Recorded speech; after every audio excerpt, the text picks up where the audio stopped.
Muy bien. ¿Qué tal a todas y todos? Buenas tardes. Bienvenidas y bienvenidos a esta conferencia, a esta última conferencia del tercer día de la Semana de Comunicación 2025. Agradecemos a todos los profesores, a nuestros profesores de carrera ponentes y al público asistente.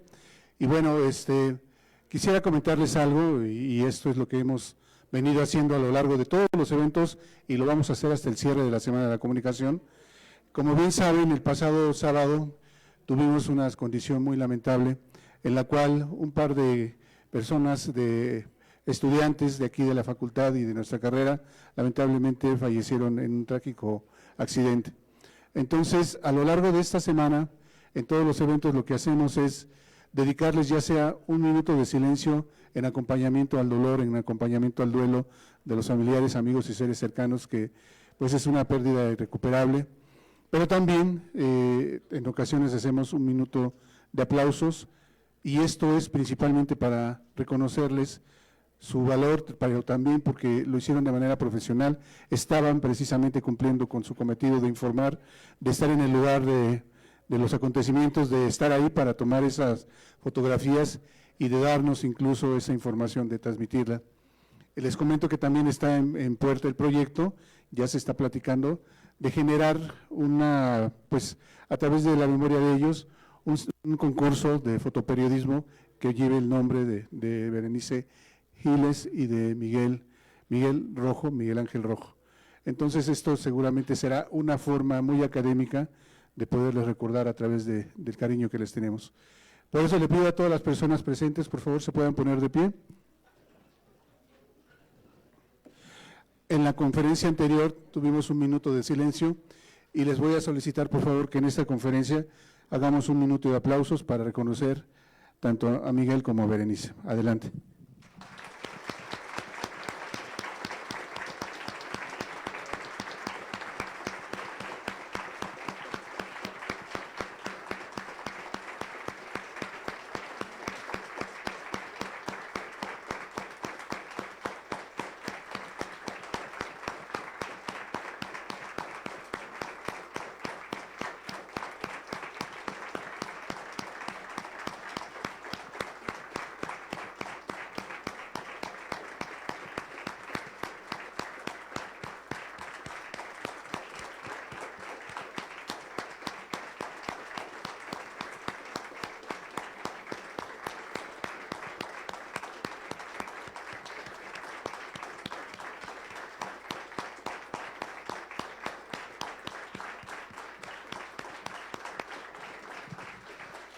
Muy bien, muchas gracias, gracias a todas y todos, pueden tomar asiento.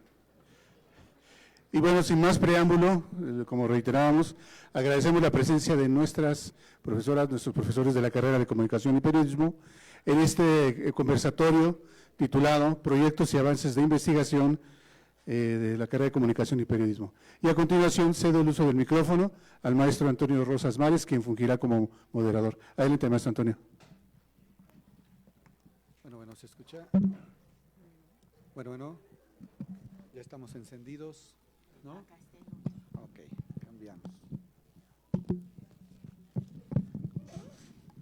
Buenas tardes a todos. Para mí es un gusto darles la bienvenida a esta última sesión del tercer día de la Semana de la Comunicación 2025, en donde estoy acompañado de pilares de la carrera, en el ámbito de la investigación, sobre todo en el ámbito docente.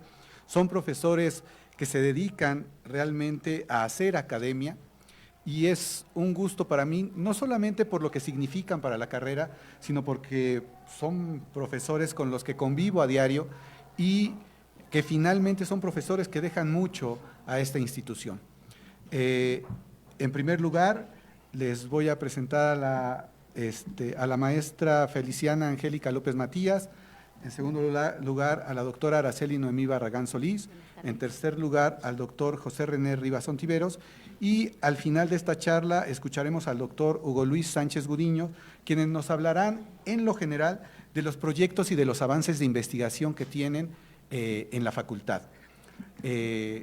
Será un espacio en el que nos regocijaremos porque compartirán con nosotros sus ideas, sus proyectos y el cómo llevan día a día estos para hacer academia, que es algo que en la Semana de la Comunicación también se tiene que tocar. Es importante que no solamente veamos lo que se hace por fuera, sino también lo que estamos haciendo aquí adentro para generar conocimiento.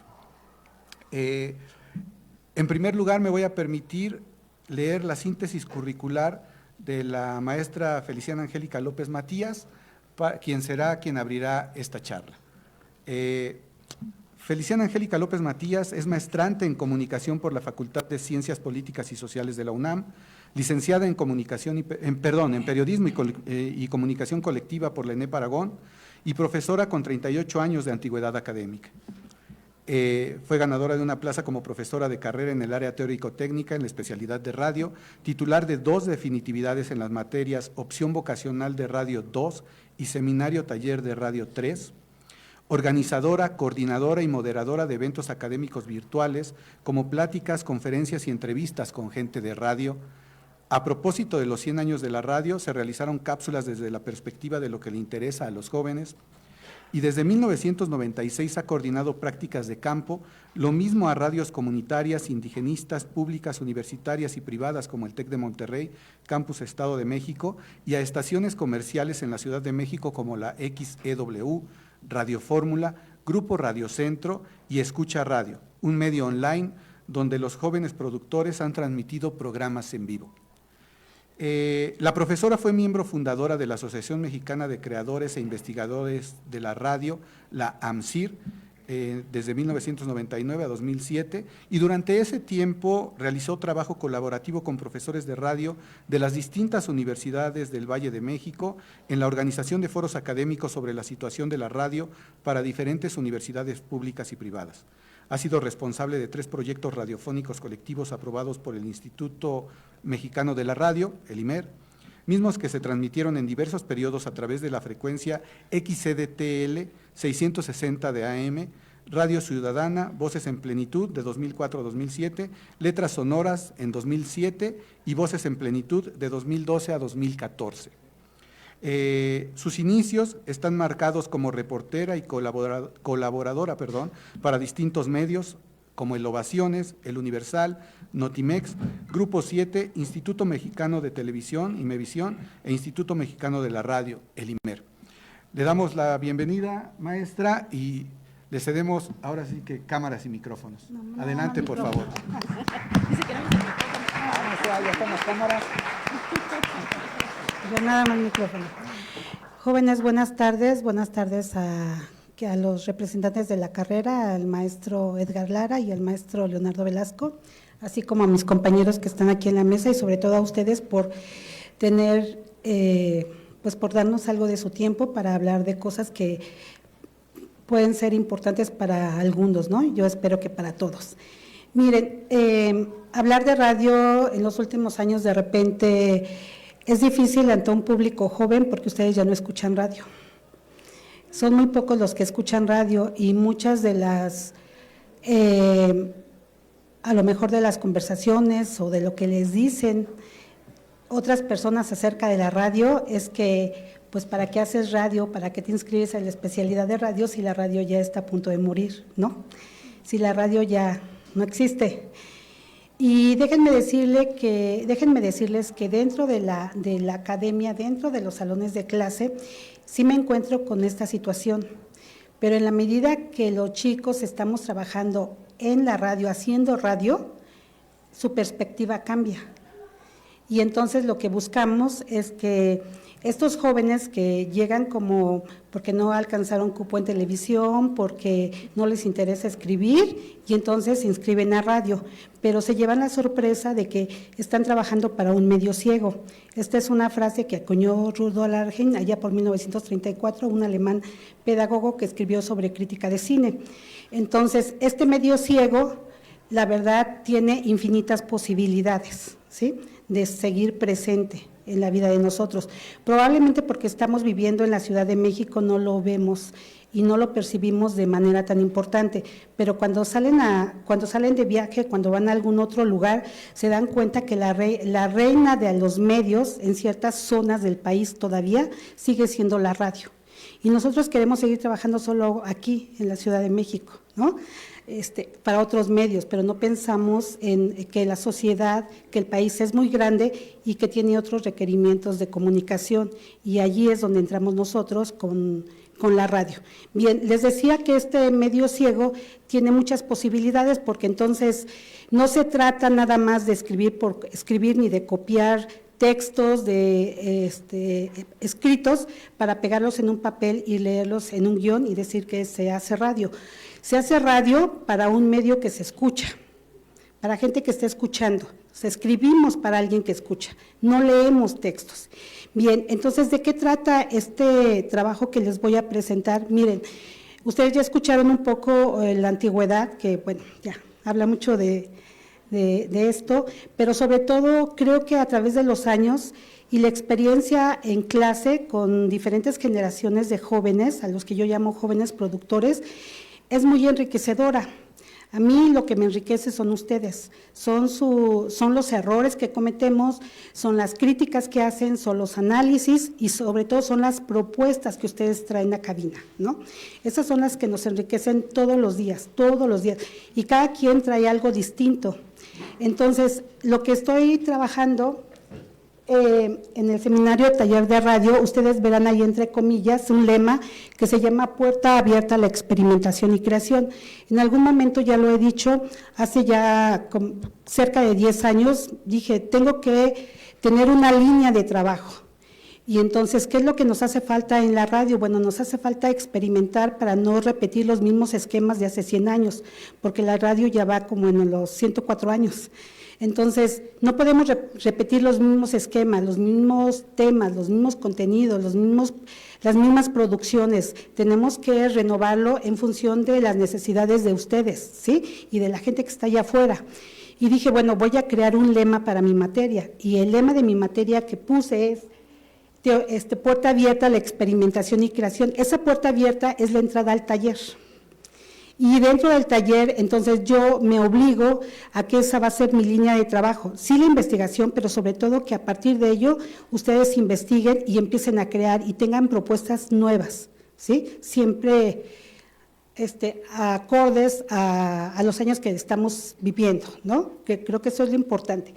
Por eso les pongo eso. Entonces vamos a escuchar una rúbrica, una entradita para iniciar esta plática más de fondo. Sí. Los cuentos de Rancho Seco, del mundo para México. Cámara, mi gente, en este programa de que les vamos a contar unas historias acá de unos valedores disque franceses, que muy croissant y que muy le guagua, ¿no? Pero pues a nuestro estilo, para que les guste. Así que bienvenidos a los cuentos de Rancho Seco. Bueno, esta es una historia de Rancho Seco, la que les acabo de contar, pero vámonos a la siguiente diapositiva, por favor. Y bueno, allí dice producción radiofónica, pongo esta foto, hablaba el maestro Edgar Lara de los compañeros que fallecieron, y bueno, allí está la foto de Miguel, cursaba conmigo 8º semestre, cursó conmigo 6º, 7º, y bueno, cuando tú conoces a los alumnos de 6º, 7º y 8º, pues obviamente que eso pega, ¿no? Porque además los grupos no son tan grandes, son pequeños. Esta foto es de 2024 y una de las actividades que realizamos en el taller es precisamente en 6º semestre, una de las actividades es que ellos hagan una entrevista con un especialista al que yo traigo, el especialista pone el tema, ellos investigan y obviamente hacen la entrevista. En este caso fue al doctor Helios Padilla Zazueta, que es el decano de la FES Aragón, y a ellos les tocó entrevistar al doctor. Y bueno, ahí yo tengo el archivo de la entrevista, que dura casi 25 minutos, y la fotografía, porque siempre tomamos una evidencia de lo que está haciendo, ¿no? La puse en recuerdo precisamente a Miguel Ángel, porque bueno, como profesor ustedes recordarán que sí pega, ¿no? Es terrible, pero ahí están sus compañeros y bueno, nos vamos con la siguiente, ¿no? Uno de los objetivos, bueno, les voy a decir qué es lo que estoy trabajando y ahí sí quisiera que si ustedes en algún momento tienen alguna experiencia o algo que agregar o que proponer, pues igual que me la hagan llegar. Como todo, yo soy de la idea de que todo lo que se aporta, todo lleva crédito, todo. O sea, no es de que yo me apropie de las ideas. Entonces, lo que yo estoy haciendo a partir de lo que estoy trabajando a partir de la experiencia de trabajar en la academia, es decir, con ustedes y con sus prácticas, con los ejercicios, es elaborar un manual de radio. Pero este fue uno de los primeros manuales de radio con los que yo empecé, que es de Mario Kaplun, manual de producción de programas de radio, que es de los 70, que para muchos dicen que ya es obsoleto, pero para mí este es un radio fundamental. Muchos de los actuales, si ustedes revisan tienen las bases aquí en este material. Otro que se llama Escritura Radiofónica, de Fernando Curiel, ya ni lo encuentran, es de 1980 y también nos da las bases para entender el lenguaje de radio, ¿sí? Y por qué el lenguaje de la radio sigue vigente. Son otro que también utilizo, que se llama ¿Qué onda con la radio? Y nos habla básicamente de cómo trabajar los guiones, para quienes creen que los guiones nada más es pegar en hoja, nos llevamos gratas sorpresas. Y luego, otro también sobre guiones para medios audiovisuales, que habla de radio y televisión. No traje a todos porque pesan, pero no quiero hacer un manual de estos ya están, ¿sí? O sea, ¿qué aportaría yo a todo lo que ya hay? Si ustedes buscan en librerías o en bibliotecas virtuales, hay muchísimos manuales de diferentes universidades, de diferentes países. ¿Y yo qué aportaría? Entonces ustedes preguntarán, bueno, ¿y tú qué vas a aportar en este manual? Y bueno, lo que yo voy a aportar, y quiero aquí los objetivos: diseñar un manual de producción sonora que se nutra de la creatividad y experimentación que se construye día a día con las prácticas realizadas en el taller de radio.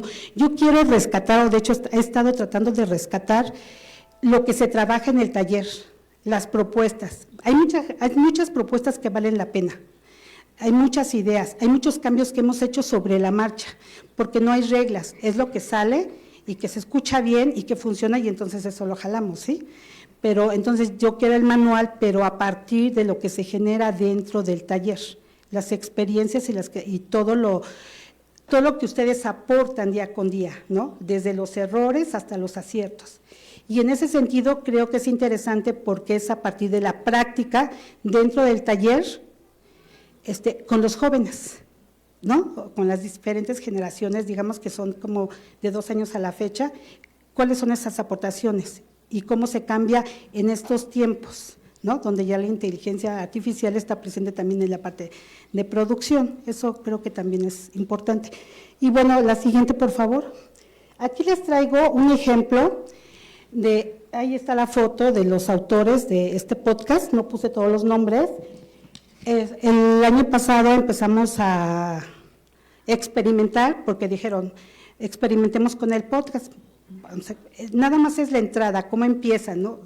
A lo mejor no les gustará, pero bueno, para hacer esto nos costó mucho romper hay veces que piensas que estar detrás de un micrófono tienes que hacer todo solemne, ¿no? Formal. Y entonces, ¿cómo rompemos con esa solemnidad y que fueran más naturales? Sí, costó algo de trabajo, pero bueno, entonces escuchemos parte de lo que hicieron ahí. Poesía, mujeres y vida. El podcast que sensibiliza tus sentidos y te acercará con tu lado más poético.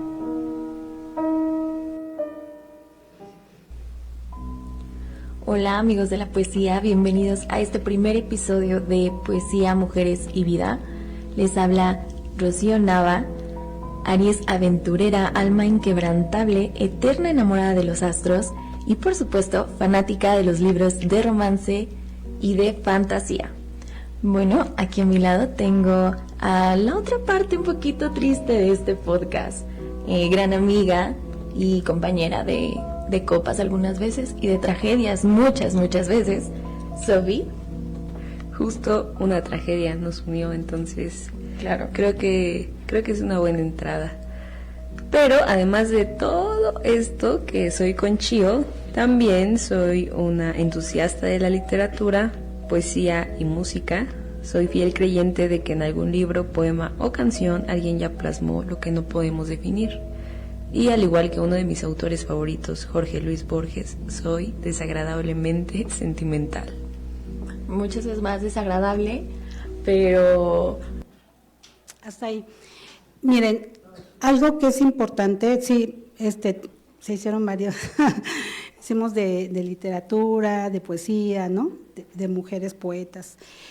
Lo interesante es esto, yo muchas veces he escuchado que a veces entre profesores hacemos muchos comentarios, ¿no? Y decimos, es que ya no quieren leer, es que no les interesa esto, no les interesa aquello.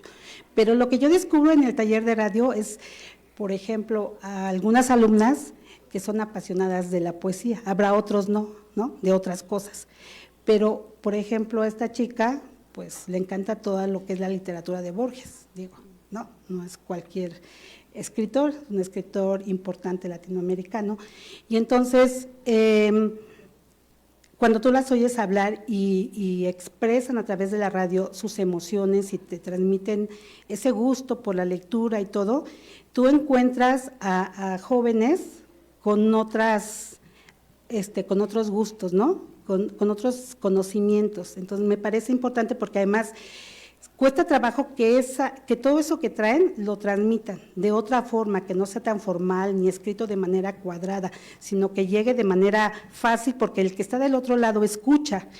Y bueno, esos son algunas cosas que se rescatan, por ejemplo, los temas. Tenemos por allí, creo que otro ejemplo. Los temas yo no los impongo, esa es otra cosa, ¿no? De cómo se trabaja en el taller. Yo trato de sondear cuáles son los intereses de los jóvenes y entonces me llevo gratas sorpresas, ¿no? Ese tema ellos lo eligieron, yo no se los impuse. Y entonces lo hacen con más gusto, pero además es un tema que es de interés, ¿no? Que la radio tiene varias funciones, radio informativa, radio de entretenimiento y radio educativa. Ahí entra con todas esas características este ejemplo. Luego tenemos otro, por favor. Bueno, lo otro es, sí, la siguiente. Crear también, ese es otro de los objetivos, crear un manual que reúna la crítica activa de los jóvenes productores, sus experiencias sonoras como esta, la riqueza que les da el trabajo colaborativo, el respeto y la libertad de pensamiento, porque los trabajos se discuten en grupo, los trabajos se comentan, se debaten y se hacen críticas, pero también se hacen propuestas. Entonces, de ahí se jalan todas las riquezas que se van generando en grupo, ¿sí? Y así como hay otros temas como el siguiente, el de la entrevista al maestro de Derecho Penal Javier Vilchis por Emma Bautista. Ella eligió el tema, no se lo di yo.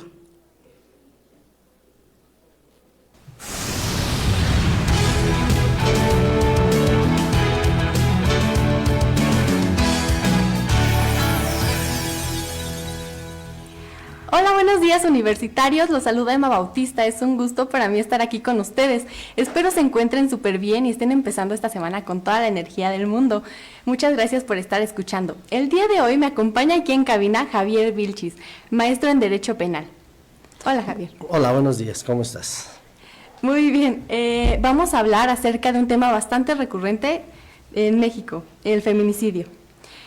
Antes de comenzar la entrevista, me gustaría decir que ayer 6 de noviembre se conmemoró el Día Nacional por la Erradicación del Feminicidio y también en este mes se conmemora el día 25 de noviembre el Día Internacional de la Eliminación de la Violencia contra la Mujer y creo que me va muy bien recordarlo ya que es muy relacionado al tema que vamos a tratar. Javier, cuéntanos, ¿qué es el feminicidio? Bueno, primeramente debemos señalar que el feminicidio se encuentra tipificado en el Código Penal. Es un delito que a nivel federal se encuentra establecido en el artículo 325 del Código Penal y es precisamente un delito de género, es un delito en el cual se priva de la vida a una mujer. Aquí una de las características del feminicidio es precisamente que son delitos de odio, es decir, que por el simple hecho de ser mujer se le prive la vida a ella. En este tipo de delitos hay algo que nosotros como juristas denominamos dolo, es decir, el conocimiento y la conciencia de a quién se le va a cometer el delito, y en este caso sería a una mujer sobre el que recae, y es la forma más grave de maltrato a una mujer o la violencia a una mujer. Sí, y de hecho es muy... Sí, hasta ahí, porque esos son programas que duran casi 20 minutos con otras producciones que tenemos. Pero bueno, aquí a lo que voy nuevamente, el uso del género, entrevista con un tema que nos cruza a todos y que está aquí presente y que a las jóvenes, a las mujeres, no es nada más a Emma, quieren abordar. Ella lo abordó desde qué es, ¿no? Legalmente, cómo está tipificado. Y eso me parece interesante, ¿no? Eso abona mucho. Pero está pensando también en cómo trabajarlo para que la comunidad, para que a la sociedad le llegue esa información, porque nosotros generamos mensajes, ¿no? No hacemos zapatos, no hacemos vestidos, generamos contenido. Y eso de una u otra forma incide en los escuchas, ¿sí? Entonces queremos que llegue la información. Ese me parece importante. El otro no lo vamos a escuchar, es también un poco largo, pero es la entrevista que le hicieron, tal vez ustedes conozcan al profesor de FES Aragón, Gustavo Castillo, que ha sido 2 veces Premio Nacional de Periodismo, que el año pasado presentó su libro El Tigre del Nazar, a quien también entrevistaron otros 2 alumnos, porque ellos decidieron hacerlo, porque ellos se leyeron el libro completo y entonces se hizo una entrevista que fue muy interesante. Y el último es un sondeo que se hizo aquí en la FES Aragón, ustedes ya verán sobre qué. ¿Hacemos el último? Sí, para ir cerrando, porque ya tengo 2 minutos. Las relaciones, perdón, de nuevo. Cambian todo el tiempo. Por eso lo que estaba bien visto antes, ahora ya es completamente diferente. Pero, ¿qué comportamiento cree la comunidad que está normalizada en una relación, pero en realidad es una red flag que indica un problema? Esto lo escucharemos hoy con nuestra comunidad FES Aragón. Bueno, pues yo consideraría una red flag enorme esta cuestión de revisar el celular, ¿no? Entiendo que parte de una inseguridad de la persona, pero pues eso solo nos sirve para entenderla, pero no justifica el acto, ¿no? Creo que es atentar contra la individualidad y los derechos de su pareja, ¿no? Sea como algo normal y de todo el tiempo y a cada rato, pues no está bien que se hablen mal. El que te moleste o te enoje que tu pareja, si va a una fiesta, no te invite y pues ya no se puede hacer esa actividad porque no lo invitaste o algo así. Yo diría que una red flag es que ninguna de las 2 partes de la relación tenga un espacio seguro o un hobby o algo en lo que gaste su tiempo. Si ambas personas están todo el tiempo pegadas, se genera tanto dependencia como también puede llevar a prácticas como controlar a la otra persona y demás. Tal vez el querer saber dónde está tu pareja todo el tiempo, como a cada segundo, a cada instante, pero no por su seguridad o porque realmente te importa dónde está, sino por el con quién estar hablando o se está hablando con otra posible pareja o algo. Que la otra persona tenga todo el tiempo disponible para ti, que nunca tenga cosas que hacer. Me parece preocupante que la otra persona deje de hacer sus actividades para solamente estar contigo y entonces se enfoca solamente en ti y no tiene vida propia. Bien, es un poco cómo se dan las relaciones de pareja, ¿no?, entre los jóvenes estudiantes de FES Aragón. Y bueno, así tengo dramatizaciones, formatos distintos que trabajamos, y ya para ir cerrando, si nos podemos pasar. Bueno, ya nada más, aquí es una práctica que hicimos en el TEC de Monterrey, llevamos programas para hablar, por ejemplo, del suicidio, no llevamos temas superfluos, sino los mismos estudiantes agarran temas que son difíciles y que requieren de investigación, ¿no? Y ahí estamos en una mesa que tienen ahí en su cabina, donde podemos discutir antes de entrar al aire, y bueno, pues, ellos entran en vivo. Entonces de todas estas experiencias se aprende mucho, porque pues yo las he hecho en diferentes radios. Y como índice, de manera muy general, pues esos serían los temas para trabajar. La producción en tiempos de la inteligencia artificial, desde qué es la producción, cuál es la esencia de la producción radiofónica. Hay una esencia, unos dicen ya está muerta, pero en esta transición hacia lo digital, los podcasts tienen la misma esencia de la radio, ¿no? Su lenguaje sonoro. Ejercicios que invitan a la creatividad de formatos y otra cosa que hay que estar cambiando, porque ustedes ya no escuchan media hora, 30 minutos, hay que hacer formatos cortos, que sean creativos, que sean de interés y que los escuches, no que los evadas. Y bueno, integrar un poco de experiencias sonoras. Falta precisarlo aún más, ya lo tengo, pero digo, para la presentación sería todo, chicos. Gracias.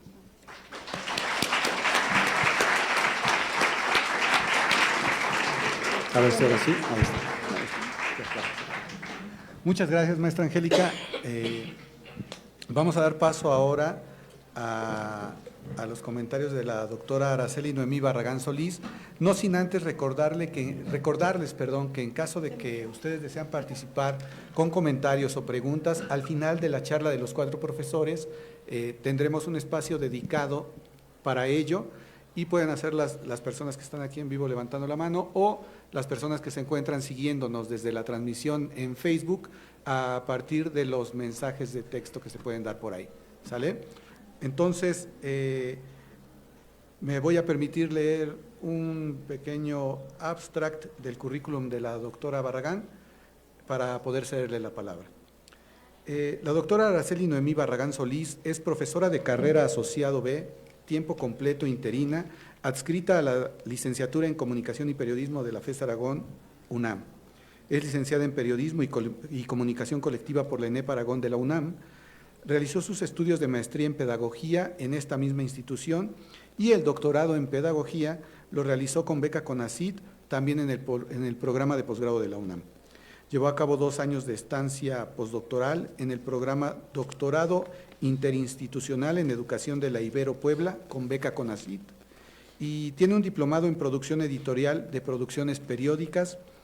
Actualmente es responsable académica y experta especialista del diplomado en Periodismo Informativo de Investigación, con carácter de actualización y titulación en Educación Continua de la FES Aragón UNAM, y se desempeña como docente en el Seminario de Investigación en apoyo a la titulación 1 y 2 de nuestra carrera de Comunicación y Periodismo. Sin más, doctora, le agradecemos su presencia. Adelante, por favor. Pues muchísimas gracias. Ya saben, aquí cuando de repente las conferencias son muy emotivas y muy dinámicas y llegamos a metodología de la investigación y de repente dices, wow, ¿y ahora qué toca, verdad? Bueno, primero decirles que de mi experiencia como profesora de Comunicación y Periodismo en las asignaturas de seminario, pues he tenido muchos ejemplos y afortunadamente cientos de proyectos de investigación. Y entonces, con los mismos modelos que seguimos en las clases, estoy llevando a cabo una investigación desde hace ya un poquito más de 2 años y les voy a presentar un poco lo que hemos obtenido a partir de ese ejercicio que tiene que ver con la ética profesional. Es un campo en estudio que he trabajado desde hace un poquito más de 15 años, ya voy por ahí como casi 20 años de trabajarlo. También estamos incursionando en lo que es la excelencia del profesorado y el estudiantado universitario, y de ahí surge pues la mancuerna entre lo que es la ética profesional y la excelencia del estudiantado, y lo uno con la metodología que es el diseño de proyectos de investigación. Entonces ya se darán cuenta que en este título largo tiene que ver particularmente con la ética de los estudiantes de Comunicación y Periodismo en sus procesos de elaboración de proyectos de investigación para la titulación, independientemente de que se quieran titular por otra modalidad. En los seminarios se hacen protocolos y ya después deciden si se van a otra forma, pero siempre es con la idea de que estos proyectos les sirvan no solo para la titulación a corto plazo, sino para que puedan realizar actividades de investigación y participen en las publicaciones de capítulos del libro, artículos de investigación científica, ejercicios periodísticos a profundidad. Entonces, los proyectos ya no se van nada más en el parámetro de la titulación, sino para poder ejercer profesionalmente con trabajos de indagación a profundidad. Por ahí es la idea de poner este texto tan largo, ¿no? La siguiente, por favor. Bueno, a partir de lo que hemos estado trabajando con estos temas, Dividimos los rubros en enseñanza profunda, que tiene que ver particularmente con los procesos de enseñanza-aprendizaje para la vida.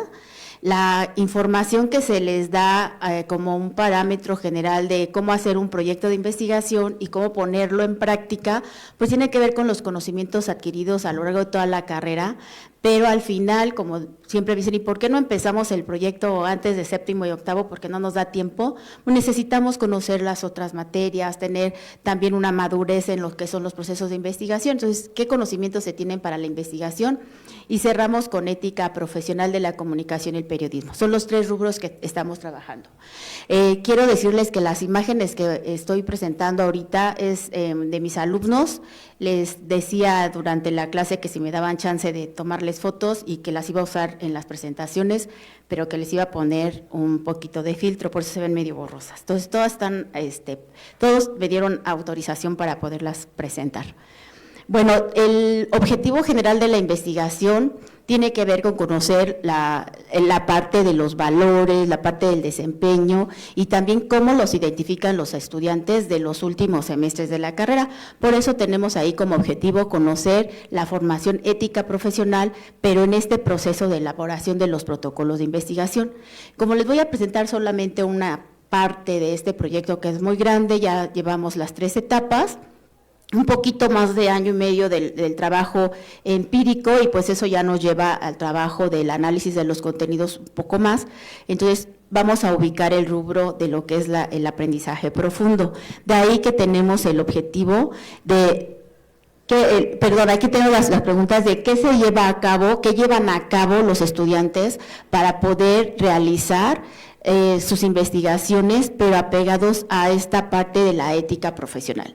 Ahora sí nos vamos con los objetivos, que es lo que sigue. Les voy a explicar un poquito cómo hacemos los proyectos. El proyecto tiene un tema de interés que se problematiza a partir de las preguntas y de esas preguntas nos apoyamos para poder llevar a cabo la elaboración de nuestros objetivos.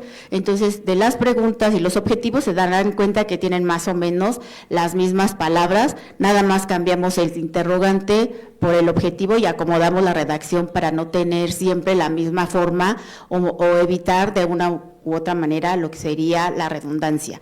Y entonces aquí tenemos nuestro objetivo específico, que es precisar las acciones que llevan a cabo los estudiantes durante sus procesos de elaboración de los protocolos de investigación.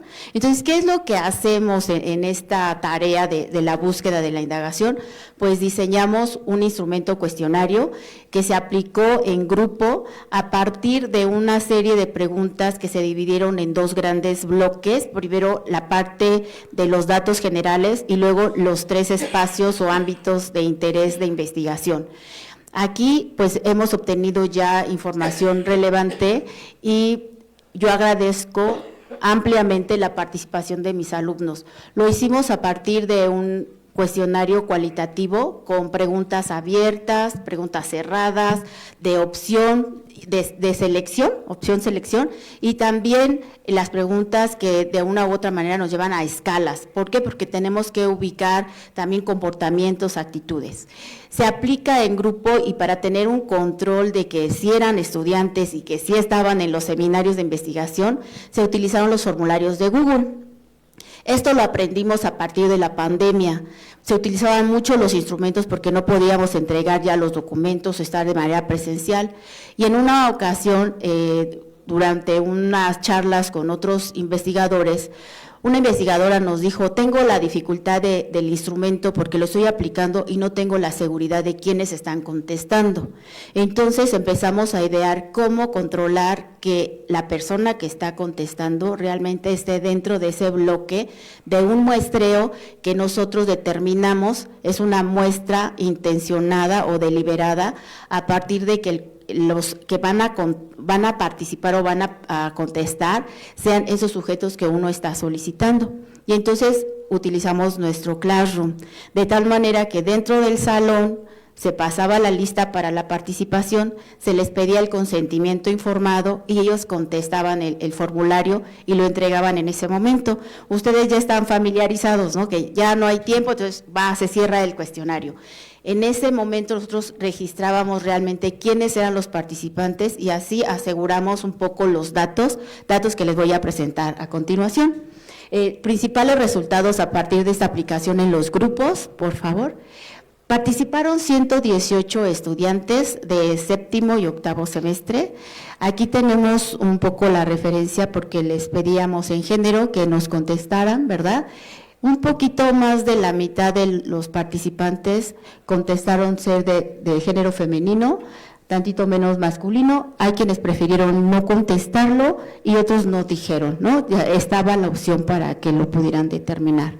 De estos compañeros, de los 118 participantes, el 35.6% eran de séptimo y el 50% de octavo, el 11%, casi el 12% estaban recursando, en su mayoría recursaban en el octavo semestre. También hubo quienes no quisieron señalar y eso está muy bien. ¿Por qué me sirven estos datos en el momento de presentarles el proceso de la investigación? Porque yo no puedo alterar lo que me dan mis cuestionarios, mis respuestas. No puedo cuadrar los datos porque ahí estaría entrando a una de las acciones no éticas que sería alterar los datos. Entonces yo tengo que dar la opción, si quieres contestar, y también registrar los que no contestaron para que tengamos al final el 100% de las personas participantes. Estos datos que ustedes ven ahorita numéricos, lo que nos van a ayudar y nos van a guiar es a la descripción de los datos.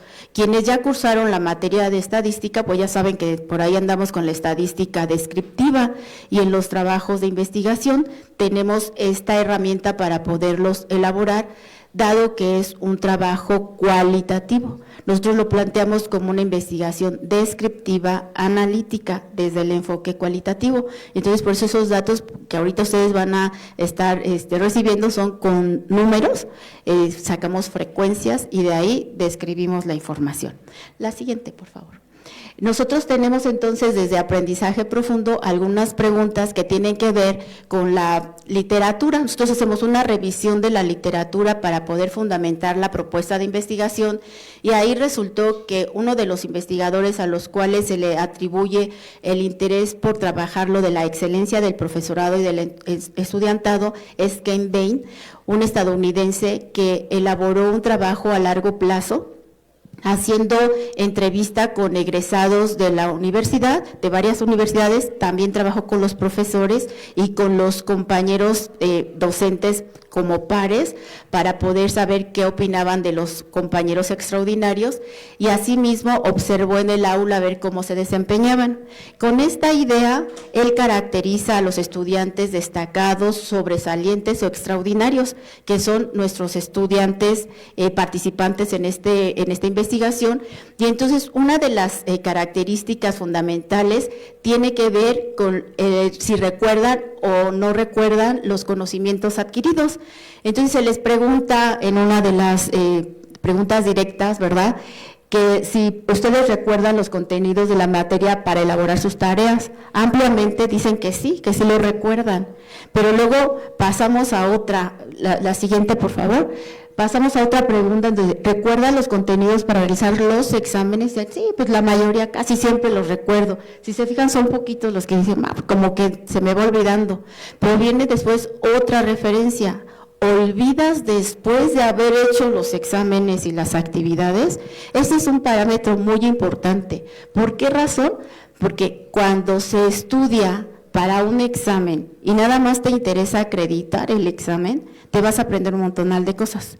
Pero ¿cuánto tiempo las vas a retener? ¿Y para qué? Porque esto es lo que tiene que ver con la propuesta del aprendizaje profundo. Lo vas a aprender para el examen, lo vas a acreditar y al otro día ya no te acuerdas. Es como memoria a corto plazo, ¿no?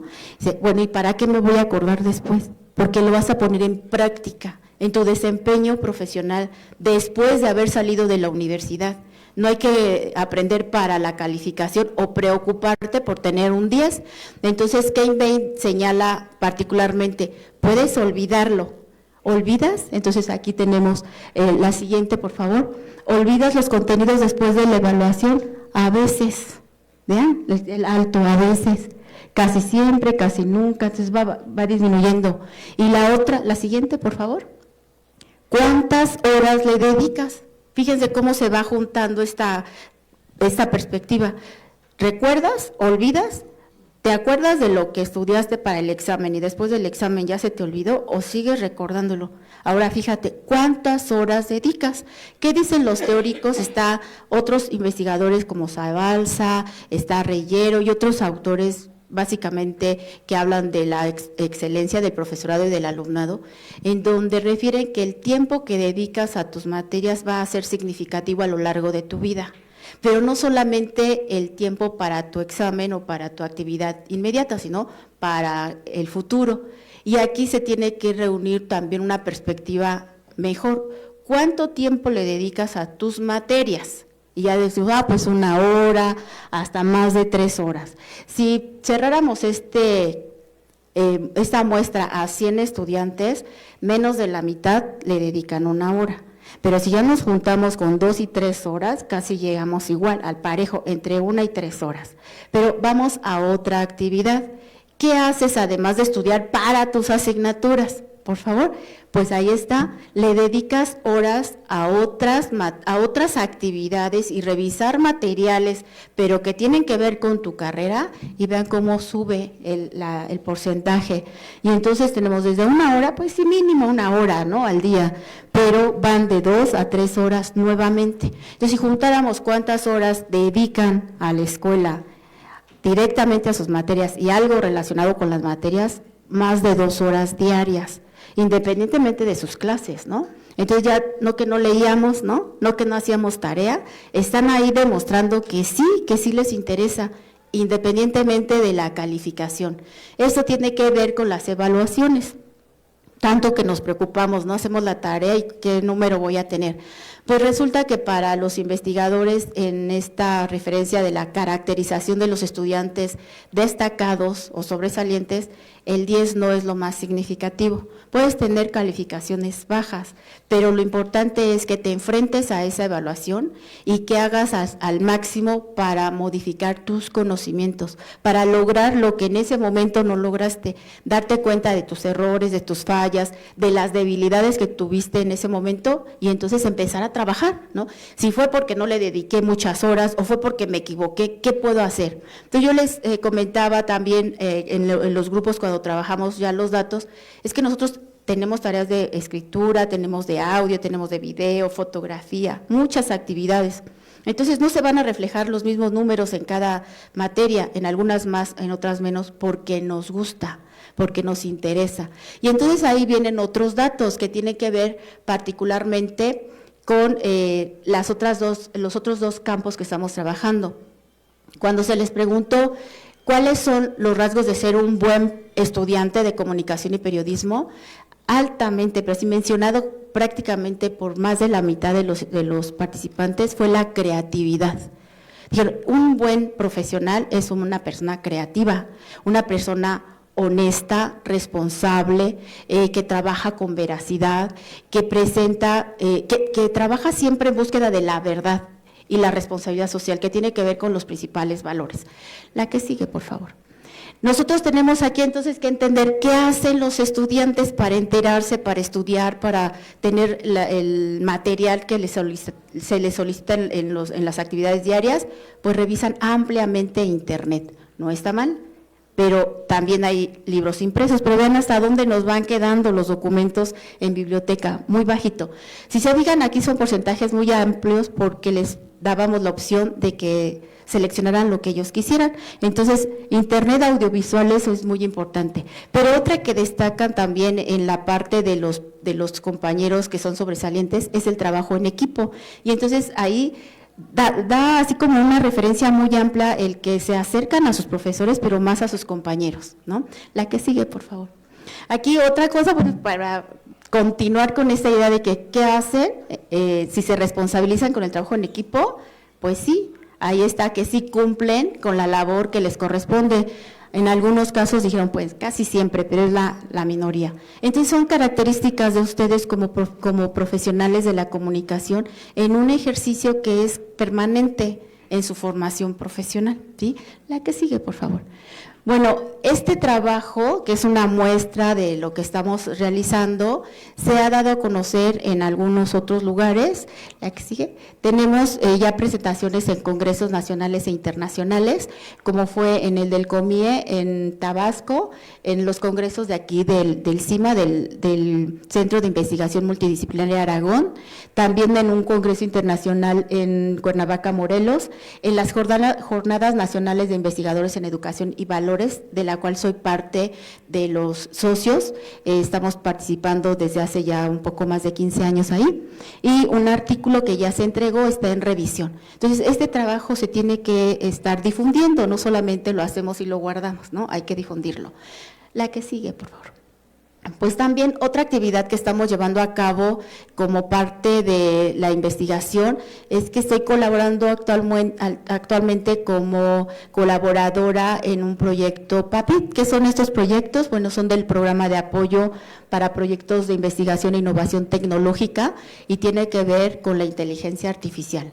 Ya verán ustedes, con el paso de los años vamos a dar a conocer los productos de este proyecto, que es la inteligencia artificial generativa como herramienta para elaborar las actividades escolares en la FES Aragón UNAM. Una de las actividades que me corresponden es la revisión de la literatura y particularmente estoy trabajando con un grupo de investigadores del mismo CIMA, que está denominado SPIMA, es un nombre que le hemos denominado como Seminario Permanente de Investigación Multidisciplinaria Aragón, y con la colaboración de nuestros compañeros de Servicio Social. Yo tengo el gusto y de verdad agradezco mucho la participación de 3 compañeros que nos han ayudado a la revisión de la literatura, a la generación de un banco de datos sobre inteligencia artificial y educación, e inteligencia artificial y ética, en donde estamos también haciendo un mapeo de dónde está saliendo esta información, porque pues si ustedes entran a los medios llueve, ¿no?, sobre lo que es inteligencia artificial, y entonces agradezco a Alexa, que me está ayudando, a Alexa Paredes, a Samantha Pulido y a Alejandro Sánchez, que ya después tendremos la oportunidad de escucharlos igual acá el día viernes. Y pues muchísimas gracias, esto es solamente una muestra de lo que estamos llevando a cabo, y lo que ustedes ven en las imágenes, en esta última, son los carteles que trabajamos en los seminarios de investigación en apoyo a la titulación 1 y 2, en donde también quiero señalar que está el trabajo de Miguel. Miguel Ángel fue mi alumno en el semestre pasado y era mi alumno en ese semestre. Me duele mucho que no esté. Su proyecto va a seguir porque lo estaba haciendo en colaboración con uno de los compañeros, y pues ahora sí que desde el cielo él nos va a seguir guiando, y que les pida a sus compañeros que pronto hagan sus proyectos también, que les ayude desde allá. Gracias. Bueno, yo lo voy a querer.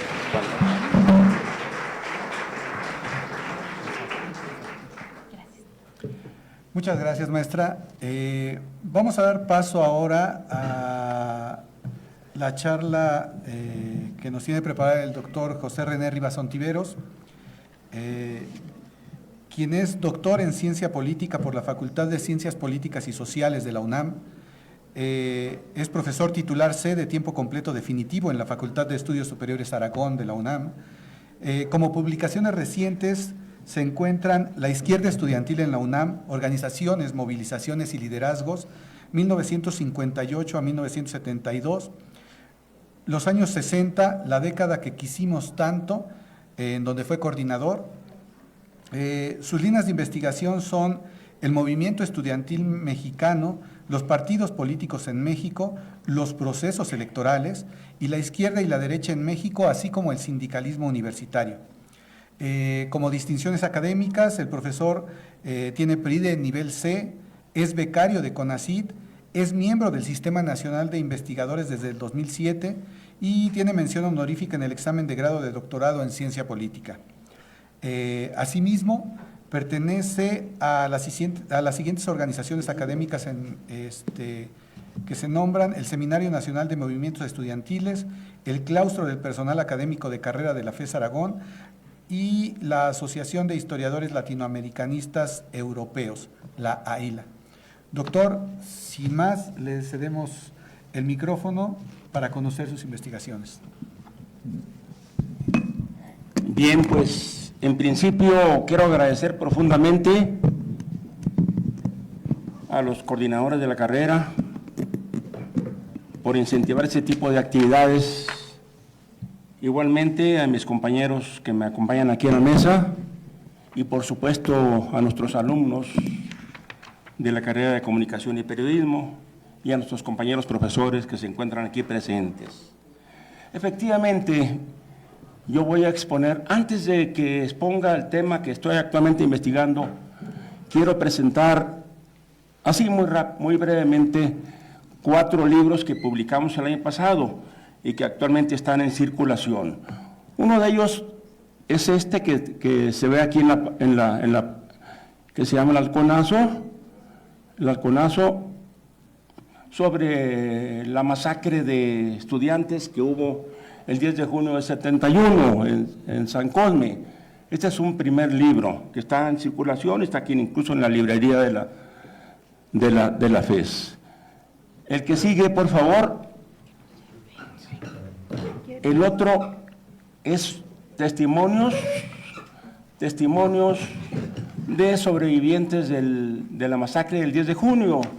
Es otro libro que publicamos también a la par con el primero que les acabamos de mencionar. Y un tercer libro sería justamente este libro, el 68 mexicano en el centro de la periferia.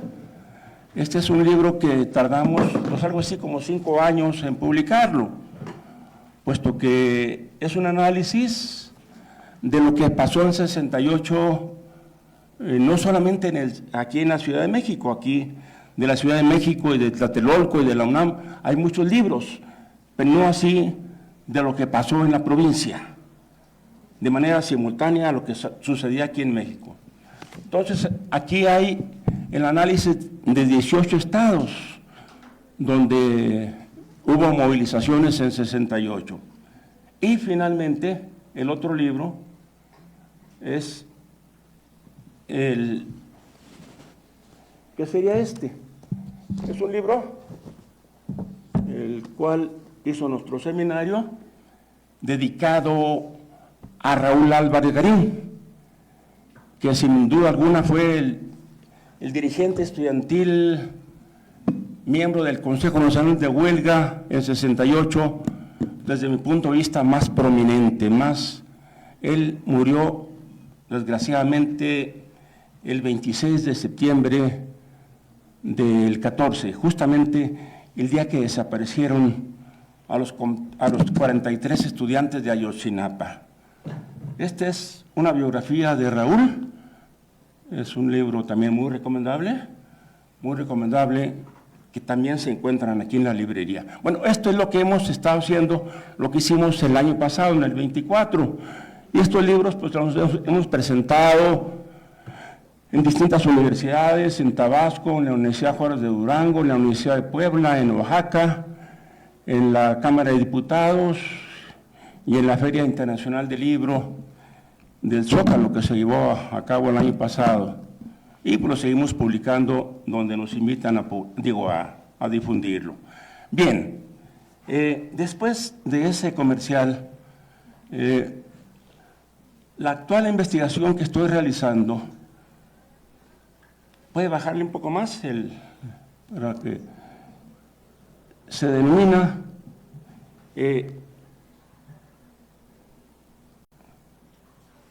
es un trabajo que se llama El ascenso político electoral de la izquierda independiente del 68 mexicano al 2024. En esta investigación, que ya llevamos un buen avance, va a ser producto de un libro, nuestra hipótesis es que este proceso de transición hacia la democracia que se ha estado viviendo en México durante los últimos años tiene su punto de inflexión justamente en 68.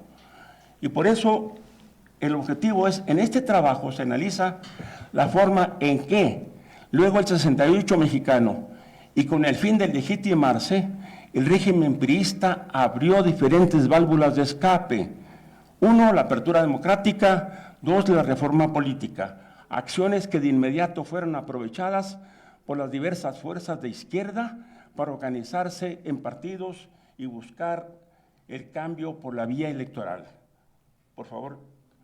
Fue así como desde el año 79 la izquierda fue ganando diferentes espacios en los congresos federales y locales, los municipios y las gobernaturas, inicialmente en la jefatura de gobierno en el año 97 y posteriormente en la presidencia de la República en el 2018, esto es, sin tomar en cuenta los presuntos fraudes del 88, del 2006 y del 2012. Bien, ese es nuestro objetivo, el objetivo de mostrar. Vamos, ahora sí, por favor, miren, efectivamente, hasta antes de 77, el país estaba dominado por un partido prácticamente único, un partido eminentemente autoritario, represivo y corrupto, que era el viejo PRI. Por favor, la que sigue. Miren ustedes, esta era la situación del país en el año 76, antes de la reforma política. Ustedes observan ahí el PRI, estas fueron las elecciones del año 76. En aquel entonces, la Cámara de Diputados se integraba por 237 diputados. De estos, el 85.17 era del PRI, mientras que el PAN, que era el partido, digamos, opositor más consecuente, apenas tenía menos de un 9% de aceptación. Y también se integraban dos partidos, que eran partidos paraestatales, partidos satélites, que giraban alrededor del PRI, que era el PPS, el Partido Popular Socialista, y el PARM. Esos eran partidos, pues, paleros. Con eso se legitimaba el viejo régimen, ese viejo régimen que se había iniciado desde el año 29 y que había mantenido el poder prácticamente único durante más de 60 años. Bien, la siguiente diapositiva, por favor. Miren ustedes, en el año 77 se lleva a cabo aquí una reforma política, que es la reforma política electoral, donde se convoca a las distintas fuerzas políticas de izquierda, de derecha, de ultraizquierda, de ultraderecha, a proponer nuevos partidos. Y efectivamente se le da el registro a 3 nuevos partidos. Las elecciones donde se ponen en primer lugar, por primera vez, a prueba la reforma política, son las elecciones intermedias de 79. Y aquí el PRI bajó de un 80 y tantos % que tenía en el año 76 a un 68.51%. Pero aún así, pues tenía prácticamente la mayoría calificada dentro de la Cámara de Diputados. Y el PAN subió un poquito, mientras que, por primera ocasión, la que podríamos considerar como la izquierda realmente independiente, era la representada por el Partido Comunista Mexicano, PCM, que es el antecedente después del PSUM, del PMS, del PRD y finalmente de Morena. Bien, por primera ocasión el PSUM pues intervino, quedó como la tercera fuerza, con un 4.85% de la votación y 18 diputados en el Parlamento, de 400 diputados que entonces existían en la Cámara de Diputados. Bien, Pasamos a la siguiente diapositiva. Estas ya son elecciones presidenciales, es la primera elección presidencial donde participa un partido de izquierda independiente. Para entonces siguen existiendo el PRI y el PAN, pero el Partido Comunista Mexicano, el PCM, había desaparecido en el año 81 y se fundió con otros partidos y se creó el Partido Socialista Unificado de México, el PSUM. Para ese entonces, como ustedes observan, el PRI siguió una hegemonía del 68.43%, mientras que el PAN subió de un 10% que tenía en el año 79 a un casi 16%. Aquí hay que recordar que ya el modelo neoliberal ya se estaba implementando, mientras que la izquierda, que era su primera votación como partido político electoral, apenas obtuvo menos de 1 millón de votos. Estamos hablando de 3.48%. Bien, continuamos.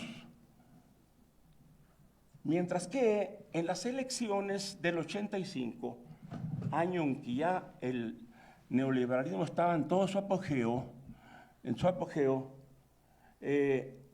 aquí la izquierda son elecciones intermedias, elecciones de diputados. Fue el año del temblor y fue el año donde la crisis económica estaba pegando ya muy fuerte, sobre todo debido a la deuda externa que tenía México, que tiene México con organismos internacionales, el FMI, el BID, el Banco de Desarrollo, etcétera. Bueno, aquí, miren, ustedes todavía el PRI tenía, pues, casi, en la última elección, casi ganó 289 de los 300 diputados que se eligen por mayoría relativa, tenía 289. El PAN ganó 9 y los demás partidos no ganaron ninguna. Obviamente, el PRI, pues tenía la hegemonía de la Cámara, tenía la mayoría calificada, sin duda alguna. Todavía existían 400 diputados. Actualmente son 500, pero en aquel entonces todavía, de los cuales 300 eran uninominales y 100 eran plurinominales o de representación proporcional. Bien, presento esto para que veamos cómo el 88 va a ser el parteaguas de la vida política electoral mexicana, así como el 68 lo es del sistema político en general. El 88 va a ser el parteaguas de la vida política electoral. Por favor, la que sigue. Miren ustedes, en el 88, que hay, pues, ¿cuántos candidatos? 5 candidatos. Sin embargo, los candidatos fuertes, los que representaban a las 3 grandes fuerzas políticas de ese momento, pues eran 3. El del centro, Carlos Salinas de Gortari, que como observamos, si recordamos el porcentaje que sacó anteriormente Miguel de la Madrid, que fue el 68%, para Salinas, y eso oficialmente, porque se habla que aquí fue un fraude, 50.36. Y la derecha, representada por Cloutier, Manuel J. Cloutier, a un 17.04%, mientras que la izquierda, que estaba en ese momento, se unificó a través del Frente Democrático Nacional y el FDN, o sea, 4 de los partidos registrados, por ente registrados, tuvieron como candidato a la presidencia a Cuauhtémoc Cárdenas Solórzano. Por una parte, el PMS, que antes había sido el PCM, el Partido de Frente Cardenista de Reconstrucción Nacional, el Partido Popular Socialista y el PARM. Todos ellos subieron, que en suma hacen un porcentaje de cerca del 31%, más del 31% de la votación. Para muchos analistas, el verdadero triunfante de esa contienda electoral fue el ingeniero Cuauhtémoc Cárdenas Solórzano, estamos hablando del 88, y que el perdedor fue Carlos Salinas de Gortari. Sin embargo, finalmente se impuso Carlos Salinas de Gortari y lo impusieron como presidente de la República. Bien, la siguiente diapositiva, por favor. En el año 94 ya había desaparecido el PSUM, había desaparecido el PMS y había nacido el PRD. Y el PRD, su primera elección, otra vez con Cárdenas a la cabeza, apenas tuvo el 16,60%, mientras que Zedillo, el 48,69%, fue la última votación más alta que tuvo el PRI. Y el PAN subió todavía al 25,92%, o sea, del 88 al 94, pues sí subió un buen porcentaje de votos el PAN. Bien, continuamos, porque si no el tiempo se me va a acabar. En el año 2000 es un año de la alternancia, no de transición. ¿Por qué alternancia? Porque siguió existiendo el mismo modelo económico, el mismo modelo político. Lo único que se alternó es un partido por otro, no así de proyecto económico. Aquí pues encontramos que es la primera vez en la que el PRI pierde la elección con un 36%, mientras que la derecha, representada por el panismo, tuvo pues 6 puntos por encima del PRI, con Vicente Fox como candidato, y Cuauhtémoc Cárdenas, que otra vez fue candidato, por tercera ocasión, pues volvió a quedar con la misma votación que había tenido en el 94. Bien, vámonos por favor a la 2006. Sin embargo, en el 2006, pues hay un cambio muy significativo. El PRI, el viejo PRI, baja del 48% que había tenido, no, perdón, el 36% que había tenido la Bastida a un 22,20%, mientras que Calderón, un 35,89% y Andrés Manuel López Obrador con un 35,33%. Se habla que en esta ocasión también se sucedió otro fraude. Como ustedes observan, la diferencia de votos entre el PRD y el PAN era de un poquito más de medio punto. Estamos hablando de cerca de 250,000 votos. Aquí se habla que fue el segundo fraude contra la izquierda. Pasamos, por favor, a la siguiente elección.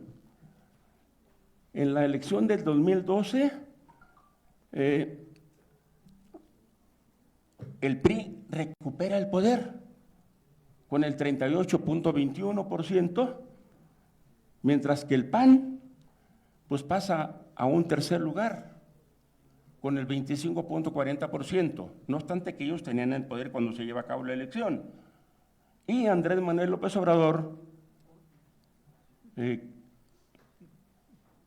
el segundo lugar con el 31,59%. Se habla que también aquí hubo un fraude, pero aquí un fraude no al estilo del 88 o del de 2006, sino a través de la compra del voto a favor del PRI, aprovechando corruptelas como las de Brecht, entre otras cosas. Bien, vámonos al 18. En cambio, en el 18, ustedes observan pues una votación ya muy contundente de la izquierda, 53.19. El PAN, pues casi mantuvo su misma votación que había tenido Josefina Vázquez Mota en la elección pasada, y el PRI descendió a 16.40%. O sea que, mientras que el Bronco, que era como candidato independiente, que había sido gobernador de Nuevo León, un 5.23%. Finalmente, vayámonos por favor a la del 24. Por último, la que sigue, por favor. Eso, miren. Finalmente la del 24, que es la que estamos viviendo actualmente. Aquí la votación para el PRI, PAN y el PRD, que de hecho conforman el PRIAN, un 27.48%. Morena, Partido del Trabajo y Partido Verde, un 59.75%. Incluso una votación más alta que la que había tenido AMLO 6 años antes. 6 años antes. Y otro partido de derecha, Movimiento Ciudadano, pues con un 10.32%. En conclusión, ¿qué observamos de este tipo de votaciones? Que la izquierda en 57 años y a partir de 68 como punto de inflexión tiene un ascenso de pasar de casi nada antes de 68, después de 57 años, hoy está en el poder.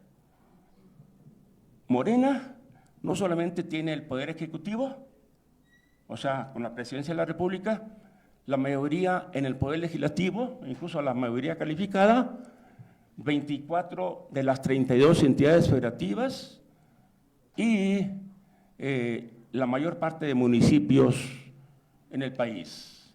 Una primera conclusión. Segunda conclusión, un descenso vertiginoso del viejo partido de Estado, o sea, el PRI, ese partido que tuvo el control político electoral por muchos años, ahorita solamente ya está cogobernando, y eso no gobernando solo, sino cogobernando 2 estados, Durango y Coahuila. Que seguramente, con toda seguridad, en las próximas elecciones va a perder tanto Durango como Coahuila. Mientras que, pues el PRI en las últimas elecciones nada más ganó 10 diputaciones por mayoría. Tiene como 36 diputados, los otros 26 son plurinominales, o sea, ya es un partido prácticamente en proceso de extinción. Y el PAN también, que llegó a gobernar hasta 8 estados al mismo tiempo, ahorita ya nomás gobierna 4, estamos hablando de Querétaro, Aguascalientes, Guanajuato y Chihuahua. Y parémosle de contar, pero seguramente en la próxima elección pierden Chihuahua. Entonces hay pues una transformación del sistema de partidos en México, y esto es a raíz justamente gracias a esa evolución que se sienta en 68 hasta la actualidad. Bien, jóvenes, eso es todo lo que tendría que decir por el tiempo.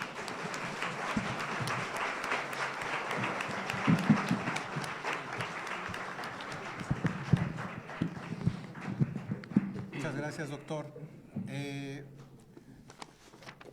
Vamos a darle paso al doctor, vamos a darle la palabra al doctor Hugo Luis Sánchez Gudiño,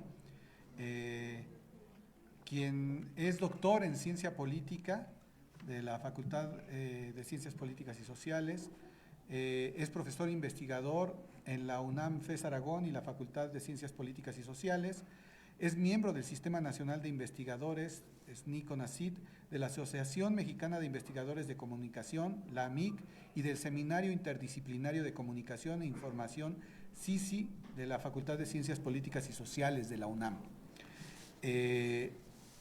El doctor Hugo es analista político en radio, televisión, redes sociales y prensa escrita.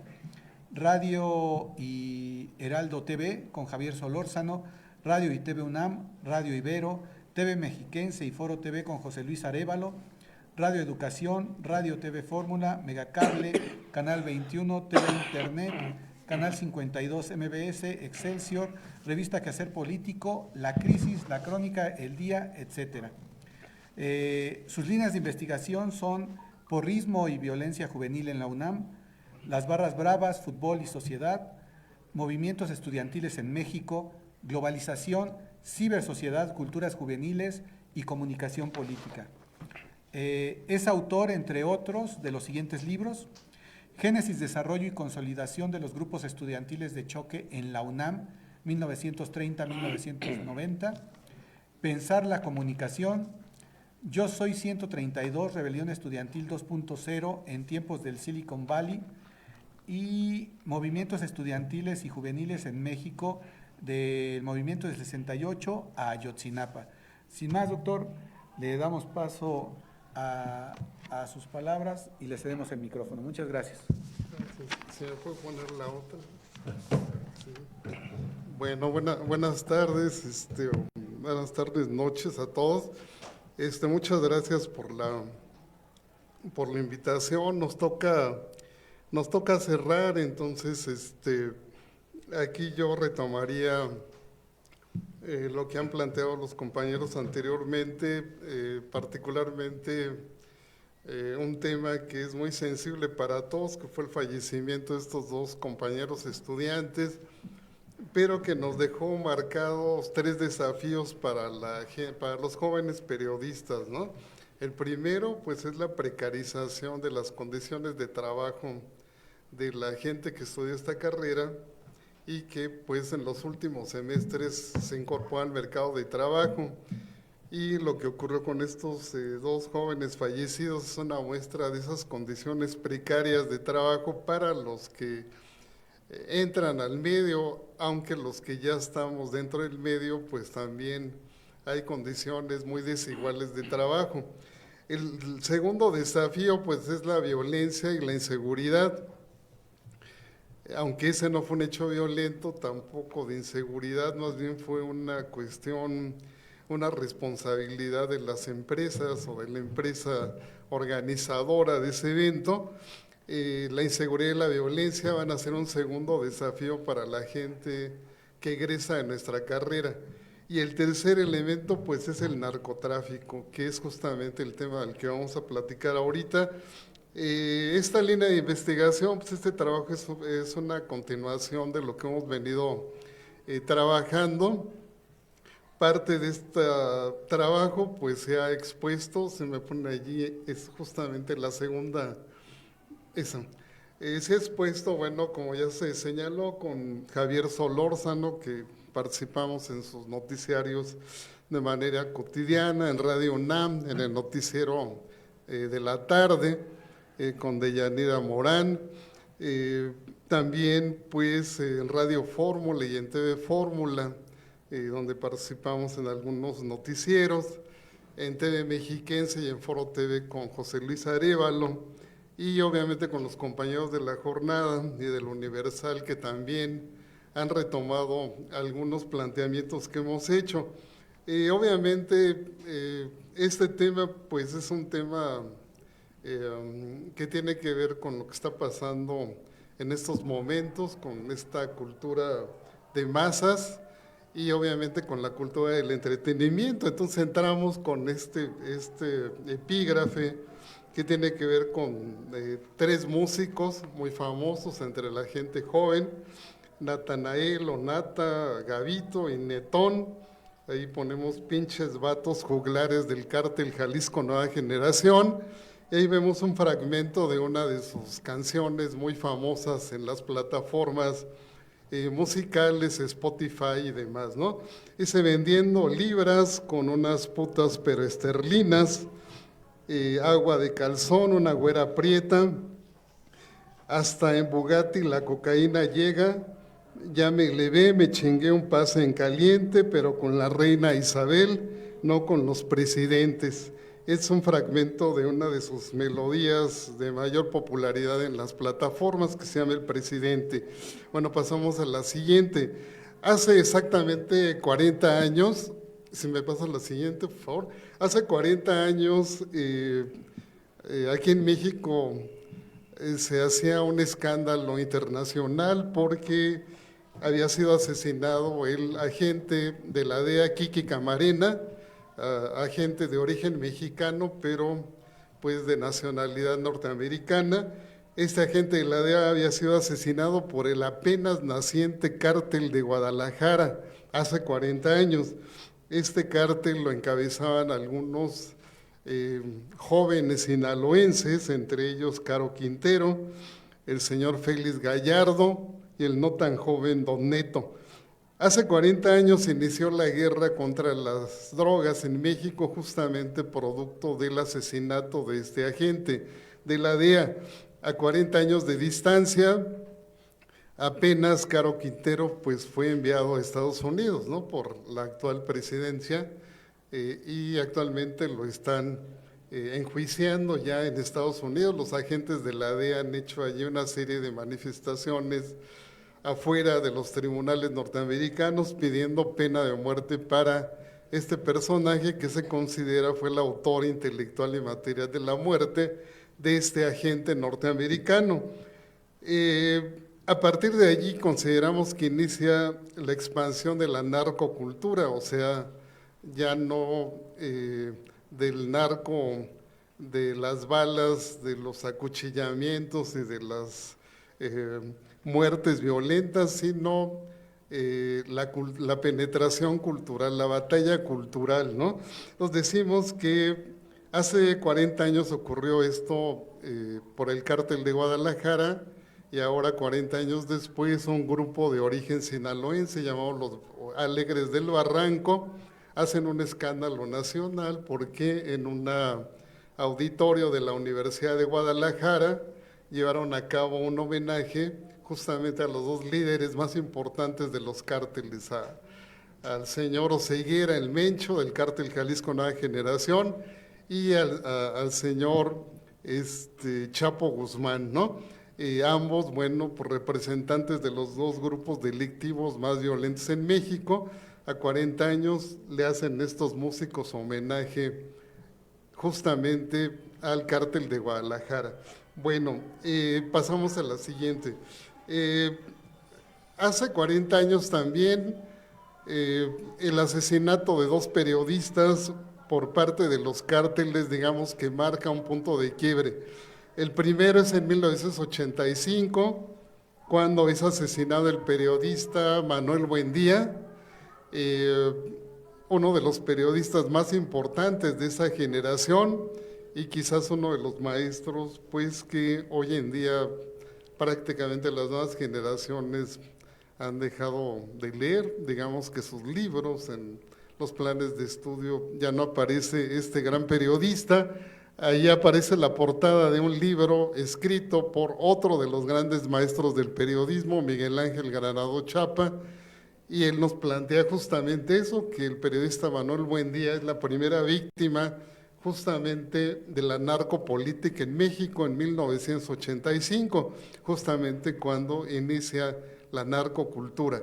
Y años después, en 1997, otro periodista, Jesús Blanco Ornelas, del semanario Z de Tijuana, recibe un atentado del cártel de los Arellano Félix, y pues este atentado no termina muerto el periodista, pero sí con 4 impactos de bala, y a partir de entonces pues tiene una protección del ejército, porque pues hay un precio por su cabeza.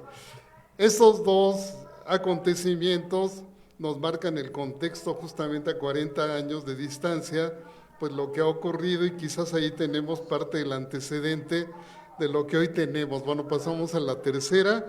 El objetivo de este trabajo pues es elaborar un balance crítico del surgimiento y la consolidación de la narcocultura en sus distintas expresiones, particularmente en las plataformas musicales, especialmente en el último año de AMLO, y en la elección presidencial del 2024. Aquí aplicamos un marco teórico metodológico en 3 líneas de investigación: la sociedad-red, los medios y el poder, y la política pop.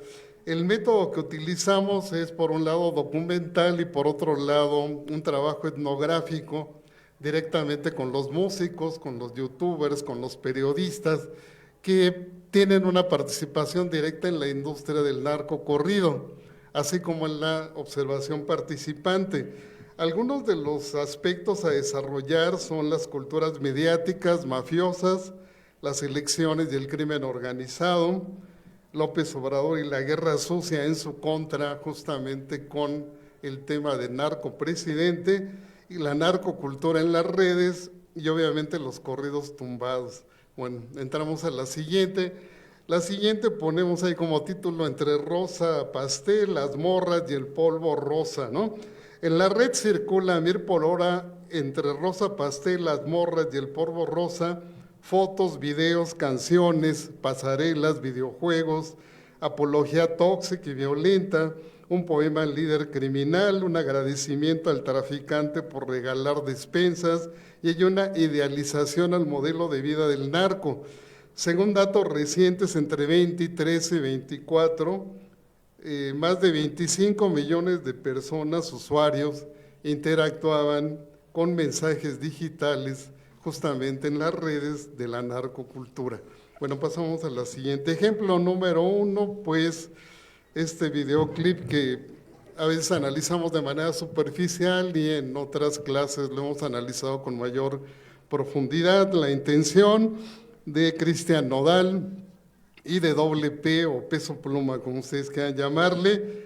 Aquí este videoclip que estuvo en el top de las plataformas musicales nos plantea un estereotipo de la mujer supersexualizada, mega buenona, dicen ellos, como un trofeo de los machos y marrones. El patriarcado como modelo, aquí los automóviles son unos fetiches, las cadenas y los colguijes que utilizan los músicos, hay una idealización por los sicarios, que esto nos recuerda la tragedia que ahorita estamos padeciendo del rancho Izaguirre y de Teuchitlán, y obviamente de las señoras o madres buscadoras que justamente descubrieron que en este rancho pues muchos de sus hijos, idealizando ese modelo del sicariato, pues fueron reclutados por un cártel para finalmente ser asesinados allí. Los sicarios sombrerudos que aparecen con Cristian Nodal en este videoclip y que de alguna manera son una metáfora del cártel Jalisco Nueva Generación, y los sicarios con pasamontañas que aparecen acompañando al Doble P, que son como una analogía también del cártel de Sinaloa. En el concierto que tuvo Cristian Nodal hace precisamente 15 días y que allí estuvimos haciendo una crónica de ello, algunos de sus fans decían lo siguiente: que en dónde se paró el águila, en un nopal, y probablemente cerca de Cristian Nodal, cabrones, con K. ¿Por qué? Bueno, porque también este músico, como pueden ver allí, uno de sus temas musicales, que no es narcocultura, pero que tiene algunos elementos de ello, se llama Cabrón y Medio, ¿no? Cristian Nodal. Al final de esta diapositiva vemos un fragmento del mensaje que Cristian Nodal le da a sus fans. Dice: mis besos ya no vuelven a ser para una sola, mi cama está lista para recibir cabronas. Bueno, pasamos a la siguiente, segundo ejemplo: Los Alegres del Barranco y la abuelita sicaria. Los Alegres del Barranco pues hacen un homenaje musical al Mencho, o sea, líder del cártel Jalisco Nueva Generación, y al Chapo Guzmán de Sinaloa en Jalisco, pero aquí lo más grave es que este homenaje lo hacen en un recinto universitario de la Universidad de Guadalajara. Allí hacen una apología del padrino mafioso, y la multitud que asiste a este concierto no solo aplaude, sino canta, baila y disfruta justamente de la narcocultura musical. El siguiente ejemplo pues es de Carlota N., la abuelita de Chalco, que hace unas semanas se convirtió en un tema viral, pero que dividió opiniones en las redes sociales. Una opinión mayoritaria la consideró como una abuelita vengadora y otra parte como una abuelita sicaria, ¿no? Se hizo justicia en Chalco contra personas que supuestamente invadieron su departamento. Hubo 2 muertos y heridos.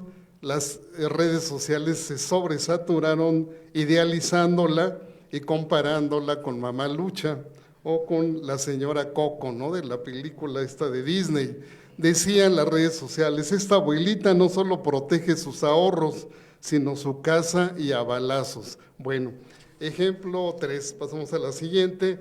Mi grupo firme y el Nata, o sea, Natanael, amenazados por el cártel. Ambos grupos representan la música de esta narcocultura, aunque Grupo Firme dice en estos días que ellos prefieren el entretenimiento y demás, pues una parte de sus mensajes musicales también están dirigidos a uno de los cárteles, por lo tanto el cártel enemigo los ha amenazado a muerte y por lo tanto han tenido ellos que cancelar conciertos como ocurrió en Mazatlán. El caso de Nata o el Natanael con su cuerno azulado, como se llama una de sus melodías, apoya el cártel de Sinaloa y el cártel opuesto pues también lo amenaza. Decimos que cada cártel tiene su rúbrica, su firma con tinta sangre de sicarios, de chacales y de pistolocos, como les dicen en Colombia. Decapitan, cortan la lengua, los cuerpos pozoleados los depositan en los maleteros de los autos, los envuelven en mantas, los descuartizan, los embolsan, los martirizan, los queman, los cuelgan en puentes. Lo peor del caso es que todo lo anterior lo graban, lo editan y lo suben a las redes sociales, retroalimentando y alimentando la narcocultura. Vamos con las reflexiones finales. La narcocultura se expande imparable, ganando la simpatía de amplias capas de la sociedad civil. La conquista de la cultura de masas apenas comienza y sigue la de las conciencias y de los valores de vida. Aquí se insertan los correos tumbados, que hacen alusión a lo mortuorio, en forma de tumba.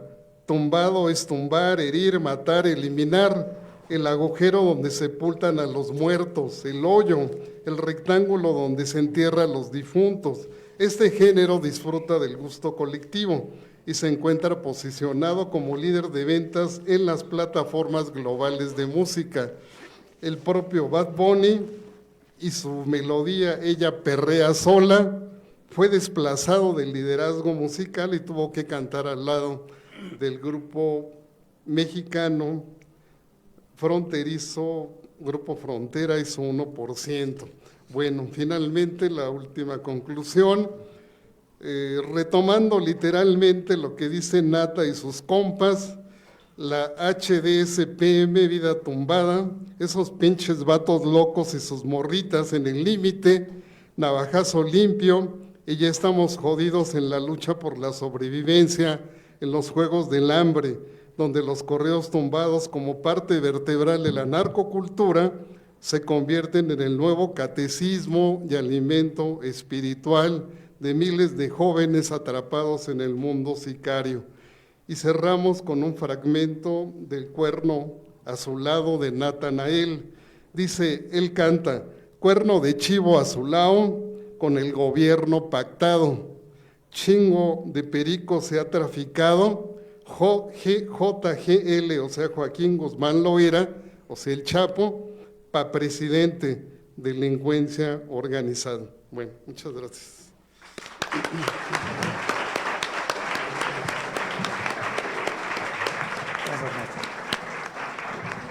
Muchas gracias, doctor.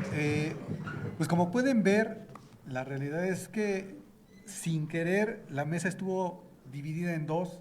Por un lado, investigaciones que tienen que ver con ustedes, con los estudiantes de comunicación y periodismo de Aragón, y por el otro, todo nuestro contexto social y político. Es decir, dicen por ahí que nosotros como comunicólogos tenemos que estudiar mucho cuál es nuestra relación proxémica, es decir, la cercanía, qué tenemos cerca, nuestro ámbito social, nuestro ámbito familiar, y así como se va alargando esto, ¿no? Por un lado tenemos la parte educativa, la parte que tenemos aquí en Aragón, y por el otro, el cómo se han desarrollado estas dos temáticas de las que hablaron los doctores dentro de nuestro país. Voy a permitirme dar paso a la sesión de preguntas y respuestas, y comenzamos. Si alguien tiene alguna, por favor, levántanos la mano. Por favor, por allá. Te lo paso. Está encendido. ¿Quién? Ahí, de negro.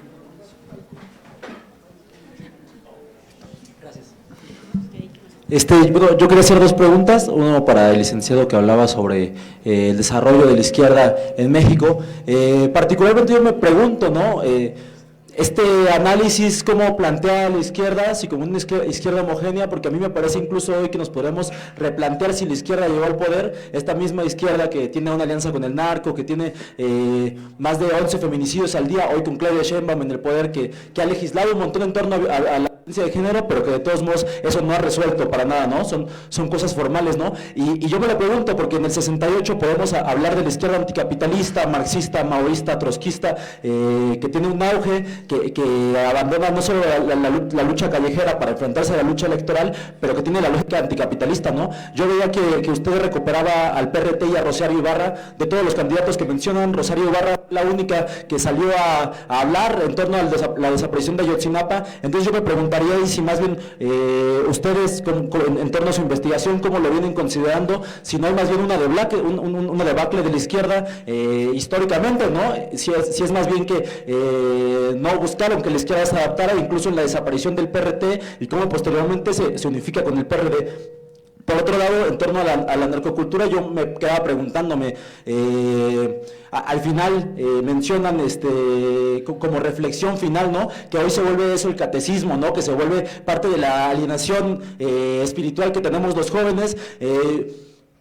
Yo creo que el gobierno de López Obrador se dedicó con mucho afán a criminalizar a los jóvenes que escuchaban corridos tumbados y que hacían consumo de esta narcocultura, pero yo me quedo preguntándome si el problema en realidad es la narcocultura y si no estamos volteando a un lugar equivocado para ver dónde está la alienación espiritual de los jóvenes, ¿no? Quienes vivimos en la periferia, quienes vivimos en Tecámac, en Ecatepec, en Chimalhuacán, pues sabemos que a la orden del día está la droga, ¿no? Y en ese sentido no creo yo que me gustan, que musicalmente los respeto y los disfruto, pero que culturalmente no es lo que me apetece, digamos, que la alienación cultural y espiritual venga del lado de la narcocultura, sino que más bien viene del contexto social en el que nacemos, crecemos, nos desarrollamos, y que el propio narcotráfico, como decía Nata, está aliado con el gobierno, sea de izquierda, entre comillas, o de centroizquierda o de derecha, ¿no? Hay narcogobierno porque así se sostienen sus ganancias. Entonces, mi pregunta al final es, ¿cuál es la reflexión? ¿Es la narcocultura quien desarrolla el narcotráfico o es viceversa? Más bien la narcocultura una consecuencia del narcotráfico y de la vida que los jóvenes experimentamos en el barrio. Por eso, dos preguntas. Gracias.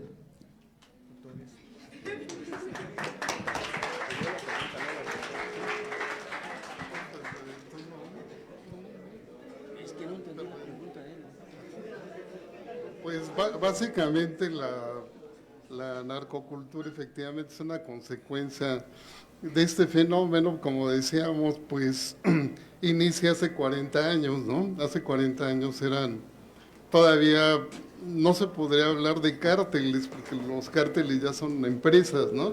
Ya son empresas que tienen, digamos, hay una estructura piramidal, están los que dirigen esa empresa de cuello blanco, luego vienen, digamos, que los profesionistas, porque acuérdense que los cárteles ahorita no solo reclutan sicarios, también reclutan profesionistas. Esto se ha discutido mucho en las redes sociales, reclutan contadores, comunicólogos, ingenieros en computación, porque son empresas, ¿no? Son empresas, y ya la parte, digamos, más violenta, pues son los sicarios, ¿no? O los pistolocos, como les dicen en Colombia, que son estos muchachos que utilizan la motocicleta, que bueno, ahora ya, antes era solamente Tepito el lugar donde dominaba la motocicleta, el modelo sicario, pero ahora ya toda la Ciudad de México, ¿no? Ya la motocicleta y las otras que parecen, los carritos eléctricos que parecen motocicletas. Entonces, esa parte de la pirámide del narco, esa es la más visible, la que conocemos, pero son empresas. Entonces antes, hace 40 años, no existía todavía eso, eran pequeños grupos delincuenciales, no les preocupaba la cultura, digámoslo así. Hace 40 años, pues los Tigres del Norte, los tatarabuelos del género, pues aquí yo me acuerdo en Aragón, en la universidad, los universitarios veían con desprecio a esos músicos, ¿no? O sea, no los bajaban de los indios bajados del cerro a tamborazos, esa famosa frase muy común de nuestros padres.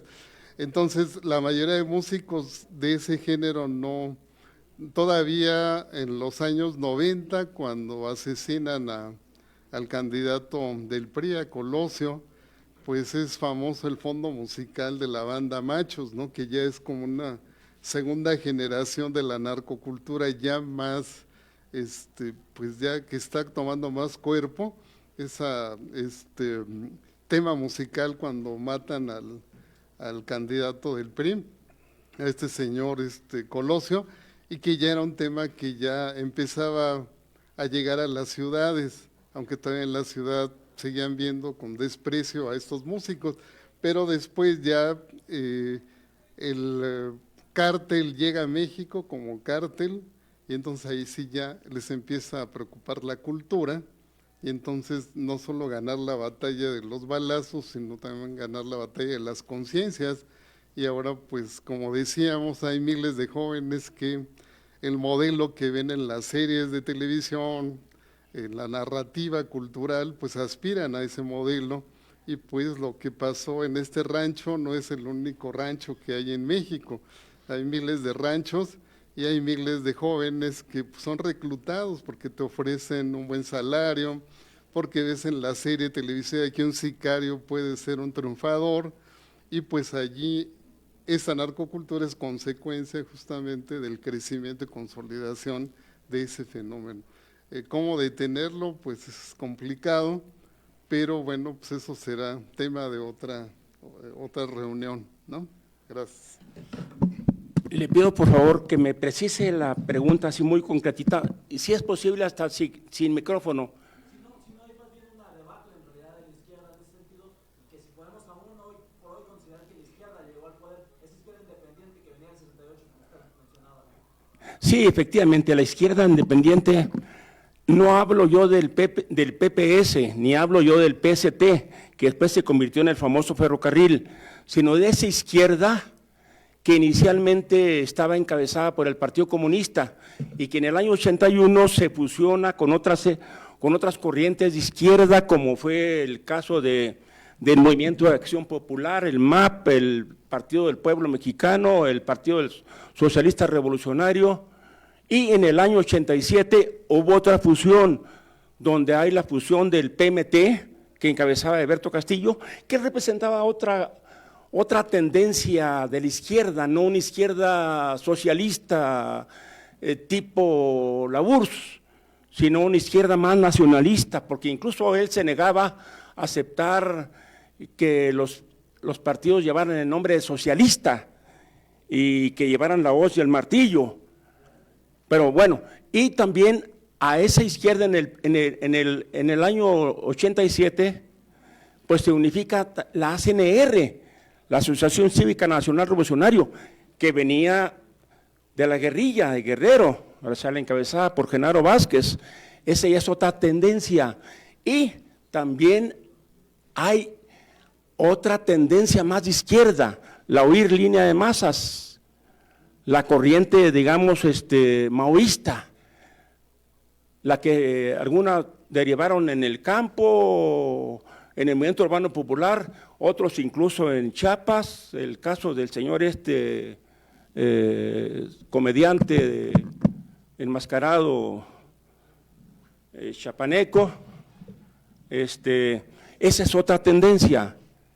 Y en el año 89 hay otra fusión, o sea, podríamos decir la corriente socialista con el nacionalismo revolucionario, con la facción que se desprende del PRI, encabezada por Cuauhtémoc Cárdenas, por Porfirio Muñoz Ledo, por Ifigenia y por AMLO. Y por AMLO, esa es otra corriente de la izquierda. Y finalmente, digamos, la del 11-12, cuando AMLO se desprende del PRD y que pues se aglutinan alrededor de lo que es el movimiento de regeneración nacional, hasta corrientes que provenían del PAN, como fue la corriente doctrinaria, donde estaba Bernardo Batis, González Esmal, sí.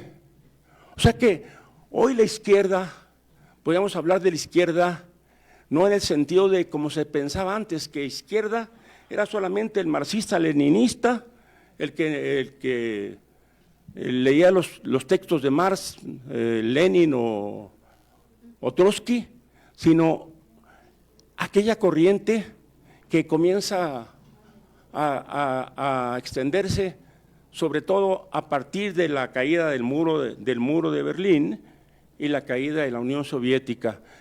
Y ya no propiamente socialista, pero sí la podemos considerar como de izquierda. Eso es a grandes rasgos. El tiempo, podríamos hablar mucho de izquierda, pero el tiempo ya lo tenemos muy encima. Perdón. Muchas gracias, doctor. ¿Alguien más? Una última. Buenas noches. Yo como estudiante egresado de pedagogía cursando el semestre adicional para modalidad de titulación, ¿cómo podría trabajar en el taller de radio teniendo solamente un semestre para tratar estas problemáticas sociales y querer dar, no sé, algún resultado a la comunidad de Aragón? Y a lo mejor hay materias que pueden ser secuenciales que a lo mejor me ayuden a darle un seguimiento, pero como un estudiante que solo tiene una oportunidad y un semestre de cursar esta materia puede entregar un resultado y tratar estas problemáticas sociales. Mira, ese es un asunto administrativo y ahí está el jefe de carrera que te puede dar la respuesta, porque eso no lo manejo yo, es jefatura de carrera. Primero, no sé si hayas inscrito la asignatura de radio. Sí, porque mira, lo que puedes hacer en mándala. Ok, si no escribiste la materia de radio, tal vez podrías generar una vinculación con las personas que se encuentran para tener ya un proyecto y ya trabajar una especie de guión o incluso algo creativo. Pero sí debes de contar con el proyecto, el trabajo que tú quieres hacer a través de qué tipo de locución, qué tipo de guión y cómo piensas lograr, qué público vas a buscar y dónde lo piensas difundir. Puede ser para redes, en realidad pues ahorita lo que más están trabajando es el podcast, pero tendrías que juntarte. Adelante, Leo. Justo un poco para complementar esta información, hay un proyecto institucional que se llama Aragonés. Si me ayudan a apagar el micrófono de este lado, gracias. Y quizás acercarte a los compañeros en el taller de radio por la mañana, donde expreses esta intención tuya por aprender un poco más de radio. Ellos te pueden capacitar, ellos pueden arroparte y a través de los proyectos que ellos tienen a lo mejor desahogar algunas de las temáticas que tú tienes con toda la cuestión de producción que ellos manejan. Entonces te sugerimos buscar al licenciado Ernesto Cano en el turno matutino, es el técnico académico del taller de radio y él te puede dar un poco de información relacionada a Aragonés y a todos los proyectos que manejan a través de esa iniciativa. Entonces, con toda confianza, acércate y seguramente habrá por ahí algo de oportunidad para sinergias. Es interesante tu propuesta y pues hay que darle salida, ¿sale? Bien, gracias. Gracias. Y la gran ventaja de Aragonés es que tú puedes estar practicando con ellos y puedes verificar cómo entrar más constante a la cabina, incluso formar parte de los que están haciendo contenidos, entrevistas y demás. Y bueno, pues vamos a dar por terminado, Antonio, por favor. Bueno, pues concluimos este evento. Me voy a permitir leer los reconocimientos a los profesores. Sí, ¿no? Creo que sí se oye, pero está bajito. Bueno. Me voy a permitir leer los reconocimientos a los profesores y entregárselos casi de primera mano. Dice, reconocimiento por su valiosa participación en el marco de la Semana de la Comunicación 2025 con el conversatorio Proyectos y Avances en Investigación que se llevó a cabo el día 9 de abril del presente año en las instalaciones de la Facultad. Nezahualcóyotl, Estado de México, abril de 2005, y viene signado por el licenciado Edgar Gabriel Lara Granados, jefe de la carrera, y me permito entregárselo a la doctora Araceli Noemí Barragán Solís en primera instancia.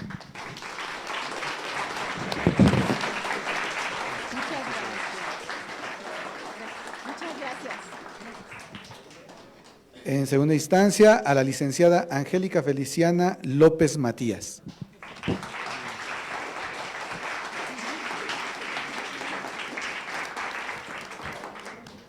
También entregamos el reconocimiento al doctor José René Rivas Ontiveros. Gracias. Y por último, y no menos importante, al doctor Hugo Luis Sánchez Gudiño. Muy bien, pues con esto concluimos este evento. Les invitamos a seguir participando en las actividades que se tienen programadas en esta Semana de la Comunicación. Muchas gracias por su atención. Hasta luego.